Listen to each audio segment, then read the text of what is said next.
নাক পরিষ্কার করার জন্য আপনি শিরিষ বা বোতল দিয়ে নাকে জুড়ে চাপ প্রয়োগ করতেছেন, এ থেকে বিরত থাকবেন। কারণ এতে আপনার কানের পর্দা সমস্যা হতে পারে, এমনকি স্থায়ীভাবে কান দিয়ে আপনি নাও শুনতে পারেন। অনেকে আমরা কি করি, নাক, যাদের নাকের মধ্যে সাইনাস জমে থাকে, নাক ভারী লাগে, কারণ সাইনাস হলো আমাদের নাকের বা পুরা মুখের মাঝখানে ফাঁকা জায়গাগুলো।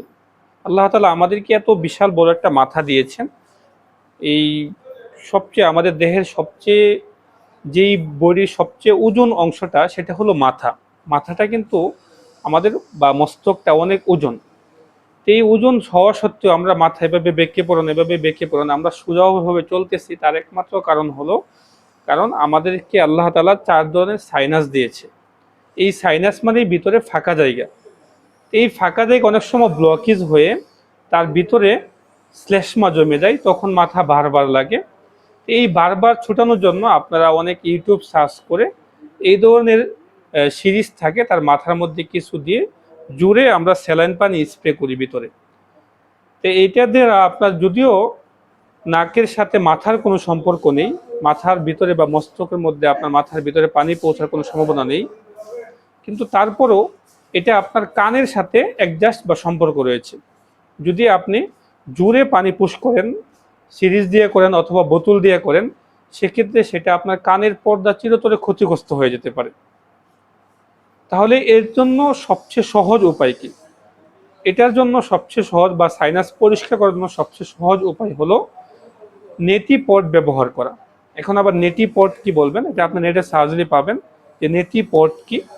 এটাকে বলা হয় জল নেতি প্রক্রিয়া। নেটি পট এটা আপনার নাকের মধ্যে কোনো রকম প্রেশার তৈরি করবে না, বরং গ্রেভিটি মাধ্যমে এটা অটোমেটিকলি আপনার এই নাক দিয়ে পানি ঢুকে এই নাক দিয়ে বের হয়ে যাবে। তাহলে এভাবে কয়েকবার করলে দেখবেন আপনার সাইনাসটা পরিষ্কার হয়ে গিয়েছে।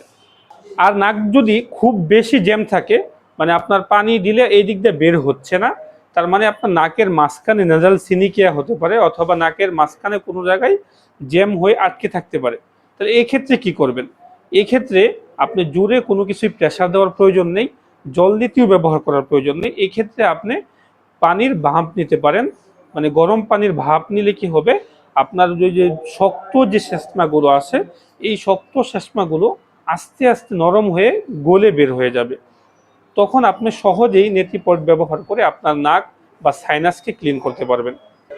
পরের পর্বে আমরা কথা বলবো নাকের পলিপ বা মাংস বৃদ্ধি নিয়ে, এবং এটা পলিপটা কি অপারেশন ছাড়াই নির্মূল করা সম্ভব কিনা, নাকি তার জন্য অপারেশন প্রয়োজনীয়, এই বিষয়ে আমরা বিস্তারিত কথা বলবো পরের ভিডিওর মধ্যে ইনশাআল্লাহ। আসসালামু আলাইকুম।